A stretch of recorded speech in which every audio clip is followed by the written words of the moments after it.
ಕೊಲೆ ಆರೋಪಿ ದರ್ಶನ್ ಪ್ರಕರಣದ ಕುರಿತು republican pin to pin story break ಮಾಡ್ತಿದೆ. ಇದೀಗ ಮತ್ತೊಂದು ಎಕ್ಸ್ಕ್ಲೂಸಿವ್ ಸುದ್ದಿಯನ್ನ ಹೆಕ್ಕಿ ತಂದಿದೆ. ಆ ರಿಪೋರ್ಟ್ ಇಲ್ಲಿದೆ ನೋಡಿ.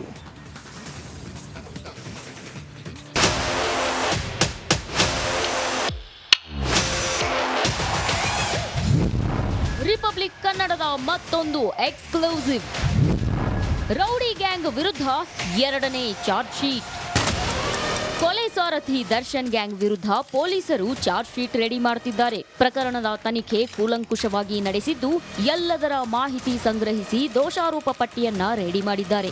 ದಾಸನ ಮೊಬೈಲ್ನಲ್ಲಿದ್ದ ಸಾಕ್ಷ್ಯಗಳು, ಪ್ರದೋಷ್ ಮೊಬೈಲ್ನಲ್ಲಿದ್ದ ಫೋಟೋ ಹಾಗೂ ವಿಡಿಯೋಗಳು ರಿಟ್ರೀವ್ ಆಗಿದ್ದು ಪೊಲೀಸರ ಕೈ ಸೇರಿದೆ. ಹೈದರಾಬಾದ್ನಿಂದ ಎಫ್ಎಸ್ಎಲ್ ಹಾಗೂ ಸಿಎಫ್ಎಸ್ಎಲ್ನಿಂದ ಸಾಕ್ಷ್ಯಗಳು ರಿಟ್ರೀವ್ ಮಾಡಿದ್ದು ಆ ಎಲ್ಲಾ ಸಾಕ್ಷ್ಯಗಳು ಪೊಲೀಸರ ಕೈ ಸೇರಿದೆ. ಖಾಕಿ ಕೈಗೆ ಸಿಕ್ಕಿರುವ ಸಾಕ್ಷ್ಯಗಳನ್ನಾಧರಿಸಿ ಚಾರ್ಜ್ ಶೀಟ್ ಸಲ್ಲಿಸಲು ಪೊಲೀಸರು ಮುಂದಾಗಿದ್ದಾರೆ. ಈ ಮಧ್ಯೆ ಆರೋಪಿಗಳ ವಿರುದ್ಧ ಎರಡನೇ ಚಾರ್ಜ್ ಶೀಟ್ ಸಲ್ಲಿಸಲು ಸಜ್ಜಾಗಿದ್ದಾರೆ.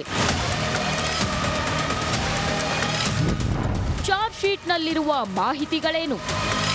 ಕೆಲವೇ ದಿನಗಳಲ್ಲಿ ಪೊಲೀಸರು ಚಾರ್ಜ್ ಶೀಟ್ ಸಲ್ಲಿಸಲಿದ್ದು ಈ ಮಧ್ಯೆ ಎರಡನೇ ದೋಷಾರೋಪ ಪಟ್ಟಿಯನ್ನು ಕೂಡ ರೆಡಿ ಮಾಡುತ್ತಿದ್ದಾರೆ. ಹೈದರಾಬಾದ್ನ ಸಿಎಫ್ಎಸ್ಎಲ್ನಿಂದ ಇನ್ನೂ ಕೆಲವು ವರದಿಗಳು ಬರಬೇಕಿದೆ. ಅಲ್ಲದೆ ಸಾಕ್ಷಿಗಳ ಮೇಲೆ ಪ್ರಭಾವ ಬೀರಿರುವ ಬಗ್ಗೆ ಇನ್ನೂ ತನಿಖೆ ನಡೆಯುತ್ತಿದೆ. ಇವೆಲ್ಲ ಕಲೆ ಹಾಕಿ ಎರಡನೇ ಚಾರ್ಜ್ ಶೀಟ್ ಸಲ್ಲಿಕೆಯಾಗಲಿದೆ. ನಿನ್ನೆಯಷ್ಟೇ ಚಿಕ್ಕಣ್ಣ ವಿಚಾರಣೆ ಮಾಡಿರೋ ತನಿಖಾಧಿಕಾರಿಗಳು ಮತ್ತಷ್ಟು ಮಾಹಿತಿಯನ್ನ ಕಲೆ ಹಾಕಿದ್ದಾರೆ. ಹೀಗಾಗಿ ಮೊದಲ ಚಾರ್ಜ್ ಶೀಟ್ ಸಲ್ಲಿಕೆ ಬಳಿಕ ಇನ್ನೊಂದು ಚಾರ್ಜ್ ಶೀಟ್ ಸಲ್ಲಿಸುವ ಸಾಧ್ಯತೆ ಇದೆ. ಉಳಿದ ಎಫ್ಎಸ್ಎಲ್ ರಿಪೋರ್ಟ್ಗಳು ಹಾಗೂ ಸಾಕ್ಷ್ಯಗಳ ಮೇಲೆ ಪ್ರಭಾವ ಬೀರಿರುವುದನ್ನ ಎರಡನೇ ಚಾರ್ಜ್ ಶೀಟ್ನಲ್ಲಿ ಸಲ್ಲಿಕೆ ಮಾಡೋ ಸಾಧ್ಯತೆ ಇದೆ.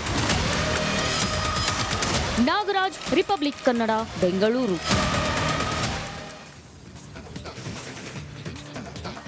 ಬೆಂಗಳೂರು ಜೈಲಿನಲ್ಲಿ ರಾಜಾತಿಥ್ಯ ಆಯಿತು. ಮಾಡಿರೋ ಕರ್ಮಕ್ಕೆ ಬಳ್ಳಾರಿಗೆ ದರ್ಶನ್ ಶಿಫ್ಟ್ ಆಗಿದ್ದೂ ಆಯಿತು. ಇನ್ನು ಆ ಕತ್ತಲು ಕೋಣೆಯಲ್ಲಿ ದರ್ಶನ್ ಕಳೆದ ಮೊದಲ ರಾತ್ರಿ ಸೇವಿಸಿದ ಊಟ ಹೇಗಿತ್ತು ಅನ್ನೋದರ ಒಂದು ವರದಿ ಇಲ್ಲಿದೆ ನೋಡಿ.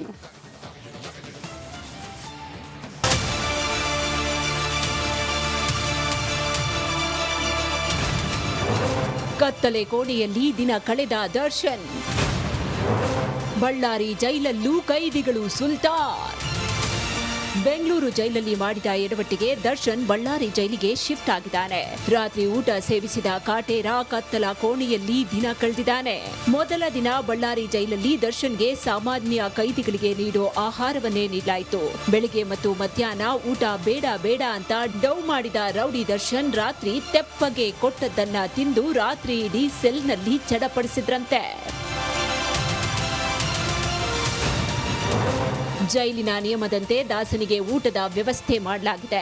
2 ಚಪಾತಿ, ಪಲ್ಯ, ಅನ್ನ, ಸಾಂಬಾರ್, ಮಜ್ಜಿಗೆ ಊಟ, 355 ಗ್ರಾಂ ಅನ್ನ, 650 ಗ್ರಾಂ ಸಾಂಬಾರು, 205 ಮಿಲಿಮೀಟರ್ ಮಜ್ಜಿಗೆ ನೀಡಿದ ಜೈಲು ಸಿಬ್ಬಂದಿ. ನಿಗದಿತ ಸಮಯ ರಾತ್ರಿ 7 ಗಂಟೆಗೆ ದರ್ಶನ್ಗೆ ಊಟ ನೀಡಲಾಗಿದೆ. ಒಟ್ನಲ್ಲಿ ಹಸಿದವನಿಗೆ ಗೊತ್ತು ಅನ್ನದ ರುಚಿಯನ್ನು. ಹಾಗೆ ಬೆಳಗ್ಗೆ ಮಧ್ಯಾಹ್ನ ಡೌ ಮಾಡಿದ ದರ್ಶನ್ ರಾತ್ರಿಗೆ ಊಟ ಮುಗಿಸಿದ್ದಾನೆ. ಹೊಸ ಜೈಲು, ಹಳೆ ಸೆಲ್ನಲ್ಲೇ ರಾತ್ರಿ ಕಳೆದಿದ್ದಾನೆ. ರೇಣುಕಾರಾಧ್ಯ, ರಿಪಬ್ಲಿಕ್ ಕನ್ನಡ, ಬಳ್ಳಾರಿ.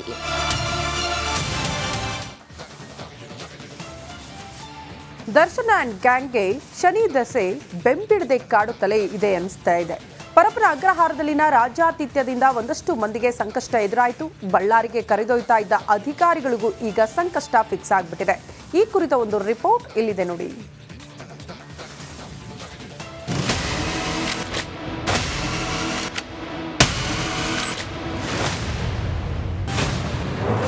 ಜೈಲಿಗೆ ದರ್ಶನ್ ಎಂಟ್ರಿಯಿಂದ ಶುರು ವಕ್ರದೆಸೆ. ಆ ಅಧಿಕಾರಿಗಳಿಗೂ ಶುರುವಾಯಿತು ಸಂಕಷ್ಟ. ಪರಪ್ಪನ ಅಗ್ರಹಾರದಲ್ಲಿ ಕಾಟೇರ ಫುಲ್ ಬಿಂದಾಸ್ ಆಗಿ ಓಡಾಡ್ಕೊಂಡಿದ್ದ.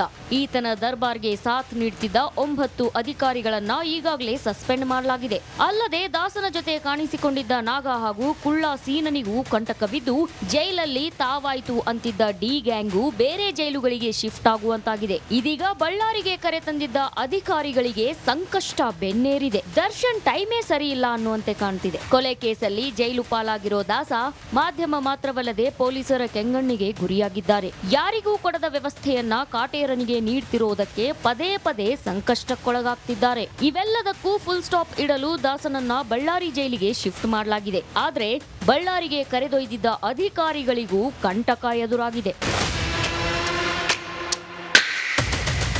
ಬೆಂಗಳೂರಿಂದ ಬಳ್ಳಾರಿಗೆ ದರ್ಶನ್ ಕರೆದೊಯ್ಯುವಾಗ ಜೊತೆಗಿದ್ದ ಅಧಿಕಾರಿಗಳಿಗೂ ಸಂಕಷ್ಟ ಎದುರಾಗಿದೆ. ಬಳ್ಳಾರಿ ಜೈಲಿಗೆ ಎಂಟ್ರಿ ಕೊಟ್ಟಾಗ ದರ್ಶನ್ ಕೂಲಿಂಗ್ ಗ್ಲಾಸ್ ತೊಟ್ಟಿದ್ದು ಅಧಿಕಾರಿಗಳ ಕೆಂಗಣ್ಣಿಗೆ ಗುರಿಯಾಗಿದೆ. ದಾಸನಿಗೆ ಕೂಲಿಂಗ್ ಗ್ಲಾಸ್ ಧರಿಸಲು ಅನುಮತಿ ನೀಡಿದ ಸಿಬ್ಬಂದಿ ವಿರುದ್ಧ ಕ್ರಮ ಕೈಗೊಳ್ಳುವಂತೆ ಡಿಜಿಪಿ ಪತ್ರ ಬರೆದಿದ್ದಾರೆ. ಕಾರಾಗೃಹ ಇಲಾಖೆಯ ಡಿಜಿಪಿಗೆ ಡಿಐಜಿ ಟಿಪಿ ಶೇಷ ಪತ್ರ ಬರೆದಿದ್ದಾರೆ.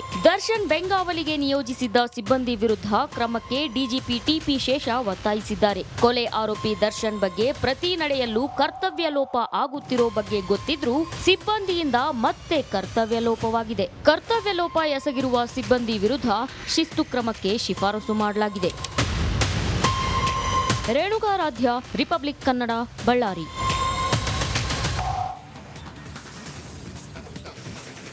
ಬೆಂಗಳೂರಿನ ಸೆಂಟ್ರಲ್ ಜೈಲಿನಂತೆಯೇ ಬಳ್ಳಾರಿ ಜೈಲಿನಲ್ಲೂ ಕೂಡ ಗಾಂಜಾ ಮತ್ತು ಇನ್ನಿತರ ಮಾದಕ ವಸ್ತುಗಳು ಸಿಗುತ್ತಂತೆ. ಆದ್ದರಿಂದ ದರ್ಶನ್ರನ್ನ ತಿಹಾರ್ ಜೈಲಿಗೆ ಹಾಕಬೇಕು ಅಂತ ಮಾಜಿ ಕೈದಿಯೊಬ್ಬರು ಹೇಳಿದ್ದಾರೆ. ಅವರ ಮಾತುಗಳನ್ನೊಮ್ಮೆ ಕೇಳ್ಬಿಡಿ.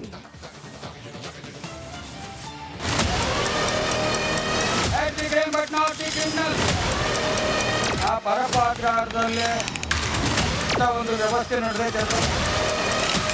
ಇನ್ನು ಸಣ್ಣ ಜೈಲು ಮುಂದೆ ಅವನ ಕಚಡ ರೌಡಿ ಆಗ್ತಾನೆ. ದರ್ಶನ್ ಭದ್ರತೆ ಬಗ್ಗೆ ನನಗೆ ಚಿಂತೆ ಆಗಿದೆ. ಇವತ್ತು ದರ್ಶನ್ ಅವರ ಪರಪ ಅಗ್ರಹಾರದಲ್ಲಿ ಇದ್ದಾಗನ ಇಂಥ ಒಂದು ವ್ಯವಸ್ಥೆ ನಡೆದೈತೆ ಅಂದ್ರೆ ಇನ್ನು ಸಣ್ಣ ಜೈಲು. ಯಾಕಂದ್ರೆ ಜನಸಂಖ್ಯೆ ಇರ್ತಕ್ಕಂಥ ಸಣ್ಣ ಜೈಲು. ಯಾಕಂದ್ರೆ ಹೆಬಿಚೋಲ್ ಇರ್ಬೋದು, ಪ್ರತಿಯೊಬ್ಬರು ಸಿಗ್ಲಿ ಬಸ್ಸನ್ ಅಂತ ಬುದ್ಧಿವಂತರು, ಕ್ರಿಮಿನಲ್ಗಳು, ನೆಟೋರಿಸ್ಗಳು, ನಕ್ಸಲ್ಗಳು, ಪ್ರತಿಯೊಂದು ಹ್ಯಾಬಿಚೋಲ್ಗಳು ಅಲ್ಲಿ ಇರ್ತಾರೆ. ನಟ ದರ್ಶನ್ರನ್ನ ತಿಹಾರ್ ಜೈಲಿಗೆ ಹಾಕಬೇಕು. ದರ್ಶನ್ ಅವರಿಗೆ ಒಂದು ನ್ಯಾಯ ಸಿಗಬೇಕಂದ್ರೆ ಅವ್ರ ಹೆಂಡತಿ, ಮಕ್ಕಳು ಮತ್ತು ವಕೀಲರು ಆ ಒಂದು ವ್ಯವಸ್ಥೆಯನ್ನು ಮುಂದಿಟ್ಕೊಂಡು ತಿಹಾರ್ ಜೈಲಿನಲ್ಲಿ ಅವ್ರನ್ನ ಸೇಫ್ ಆಗಿಟ್ಟು ಆ ಪ್ರಕರಣ ಅತಿ ಶೀಘ್ರದಲ್ಲಿ 11 ತಿಂಗಳದೊಳಗೆ ಈ ಒಂದು ಕೇಸಿನ ತೀರ್ಪು ನ್ಯಾಯಾಂಗದಿಂದ ಹೊರ ಬಿತ್ತಂದ್ರೆ ಅವನಿಗೆ ಮುಂದೆ ಅಪರಾಧಿ ಆದರೆ ಶಿಕ್ಷೆ ಅನುಭವಿಸ್ತಾನೆ ಸ್ವತಂತ್ರವಾಗಿ. ನಿರಪರಾಧಿ ಆದರೆ ಇವತ್ತು ಅವನಿಗೆ ಆದಂಥ ನೋವುಗಳನ್ನ ಮಾನವ ಹಕ್ಕು ಆಯೋಗದಿಂದ ಪಡ್ಕೊತಾನೆ. ನಾನೇ ಪಾರಿವಾಳದಿಂದ ಗಾಂಜಾ ತರಿಸಿದ್ದೇನೆ. ನೀವು ಎಂಥ CC ಕ್ಯಾಮ್ರಾ ಅಳವಡಿಸ್ರಿ, ಯಾವುದೇ ಅಳವಡಿಸ್ರಿ, ಇವತ್ತು ಪಾರಿವಾಳ ಕಡೆಯಿಂದ ಗಾಂಜಾ ತರಿಸಿ ಸೇದಿದಂಥ ದಾಖಲೆ ಬರೆದಂಥ ಬಸ್ಸೇ ಇದ್ದೇನೆ.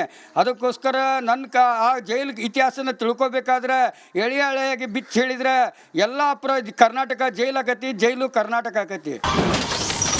ದೊಡ್ಡ ದೊಡ್ಡ ಅಧಿಕಾರಿಗಳನ್ನ ವಜಾ ಮಾಡಿ head the crime but not the criminal. ಇವತ್ತು ಅಮಾಯಕ ಪೊಲೀಸರನ್ನು ಸಸ್ಪೆಂಡ್ ಮಾಡಿದ್ರಲ್ಲ, DIG ಮಾಡಿರಿ, IG ಮಾಡಿರಿ, ಜೈಲು ಅಧೀಕ್ಷಕರನ್ನು ಮಾಡಿರಿ. ಅವ್ರ ಮುಖಾಂತರದಿಂದ, ಅವರ ಬೆಂಬಲದಿಂದ, ರಾಜಕೀಯ ಬೆಂಬಲದಿಂದ ಇವತ್ತು ಒಬ್ಬೊಬ್ಬ ರೌಡಿಗೂ 10 ಮಂದಿ ಶಾಸಕರು ಬೆಂಬಲ ಕೊಡ್ತಾರೆ. ಇದಕ್ಕೇನಂತೀರಿ? ಜೈಲು ರೌಡಿನ ಬೇರೆ, ರಿಯಲ್ ರೌಡಿನ ರಾಜಕಾರಣಿಗಳು. ಅದು